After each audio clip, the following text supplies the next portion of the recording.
T-levels are a new 2-year qualification for 16 to 19-year-olds with an in-depth 45-day industry placement at the heart of each course. Designed with employers, each T-level placement helps employers find solutions for entry-level skills shortages whilst developing future talent for the business. This series of conversations will explore T-levels and industry placements with employer guests from across the public sector. Hello there, and welcome to this conversation on T-levels. I'm very happy today to be joined by Nikki Morgan. Nikki, how are you doing? I'm very well, thank you. Well, thank you so much for joining us here today. Nikki, I was wondering if for the start you could give a bit of a sense of your current role and your professional background, if that's okay. Okay, so I'm a Learning and Development Manager. I work at Frimley Health NHS Foundation Trust. I've been with them and the NHS for 19 years now. I'm a registered nurse, and my background for probably the last 12 years has been in education, training and development, and my current role of Learning and Development Manager probably for the last 6 years. It's a real wealth of experience that you're bringing to the table. Obviously, in that time, you'll have seen a lot of change and T-levels coming in fairly new. I was just wondering, what context did you first hear about T-levels? And when you heard about them, what were your first thoughts? Okay, so I first heard about them at one of the road shows held by the Education Skills Funding Agency. They do employer road shows, and they actually spoke about T-levels and part of the new education reform and the industry placements. And I was quite curious on how that would work for industry and how that could support workforce development. And there's this sense of newness, which I quite like. Yeah. It's another option for many people, certainly to blend the academic and the experience. What do you think makes T-levels truly different in kind of the array of options that young people have? I think the big difference for T-levels has to be the industry placement. So the industry placement is a minimum of 45 days, whereas people on other courses that come in, they would do something called work experience. When we offer work experience, that's up to 5 days. So industry placement has to be the biggest difference there. Getting that hands-on experience, which you really can't duplicate anywhere else. NHS trusts, it's fair to say, face a number of challenges and have a number of organisational needs. When you're thinking about T-levels, what organisational needs are you thinking of them supporting? I think the main one would be workforce development. So within the NHS, there's an ageing workforce. We've got a lot of people that are reaching retirement age. We need to bring in that new talent, a talent pipeline. These people that are doing T-levels, they are on our doorsteps. They're our local community, so we're supporting our local communities, we're engaging with them, and hopefully at the end of their programme we're bringing them in, offering them employment and developing their careers. Yeah, giving them a running start almost. Absolutely. One of the things that we've heard from some of the others that we've been talking to in this is that T-levels act as this incredible almost beacon that attracts young talent to them because it's such a viable option for so many. I was wondering, Nikki, why do you think it's so important to attract young talent into your NHS Trust and I guess the NHS in general? I think firstly, these people that are doing T-levels, they are on our doorstep. They live in our local communities. We know that patients have better outcomes when they are looked after and by people that represent their local community and their demographics. And also, we've got that supply of a talent pipeline coming in as well. Yes, it's that simple fact that representation matters. People like being cared by people that they connect to on some almost foundational level.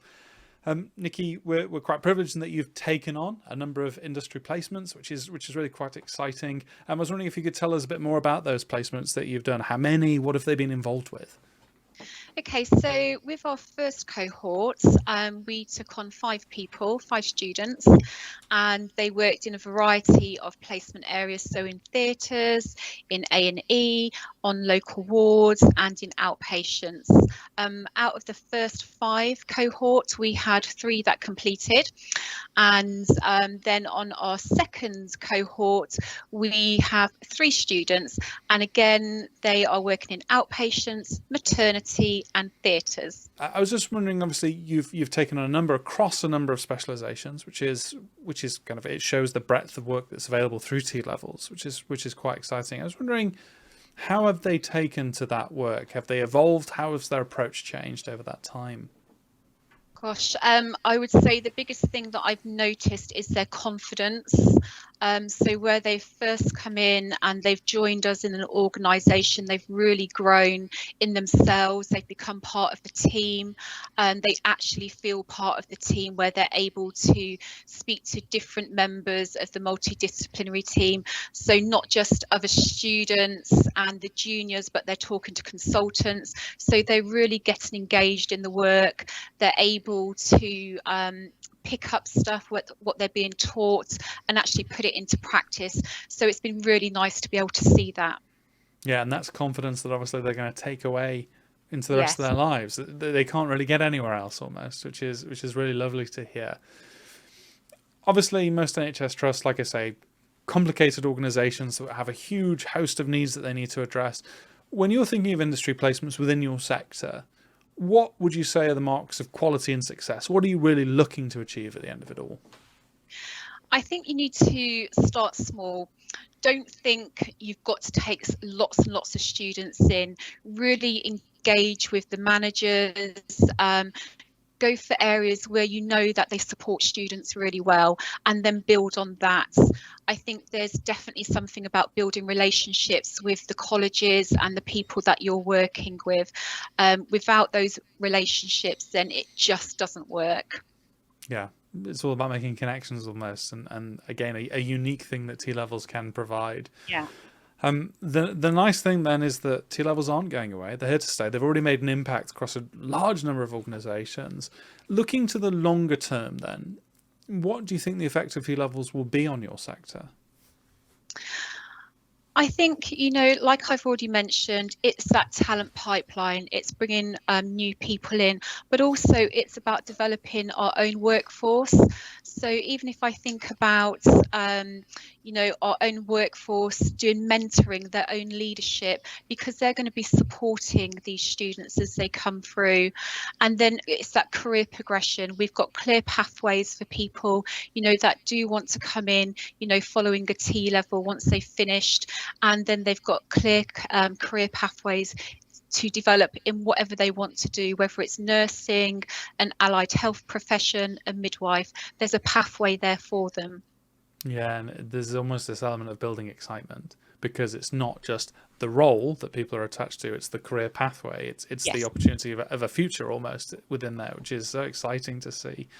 So, Nikki, it's fair to say that these long-term changes are going to be having an impact for the the foreseeable future, which is going to be hugely positive. We obviously hope that there are a number of people from different NHS trusts and the healthcare sector in general watching this and listening to this. I was wondering, Nikki, if you had a key message for those people about why they should get involved in this programme. I think I've got a couple of key messages. One would be communication. Communication is really important, not just with your managers on the shop floor, but also with the colleges that you're working with. The placements themselves, they must be meaningful. We have to be giving these young people a unique insight into the industry that they're wanting to step into. But I think most importantly, if we support these people, then they will want to come back and work for us, and then we're just developing our workforce and engaging wider within our communities. Thank you for that, Nikki. Very illuminating, and thank you for your time today. It is sadly all that we have time for. For you watching and listening to this, thank you for getting engaged with this content. And if you're watching it online, this video is one of a sequence that you can watch to learn more about T levels in general. But for now, thank you and goodbye.